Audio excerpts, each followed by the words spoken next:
Құрметті әріптестер, бүгінгі әдістемелік кеңеске әкеліп отқан ұсынысым жиынтық бағалауға арналған әдістемелік ұсыныстар. Бұл математика 5 сыныпқа арналған 9 бөлімнен тұрады. Әр 90-ға арналған, барлық 4 90-ға да барлық оқушылардың деңгейін анықтау мақсатындағы жиынтық бағалау, барлық дискрипторлық критерийге арналған. Осыны сіздерге ұсынып отырмын.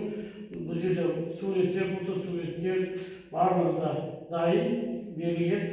Мына мазмұны бірінші, екінші, үшінші, төртінші сыныптарға арналған. Жалпы барлық диаграмма, кеңістік фигураларға байланысты бөлімдері бар, қамтылған.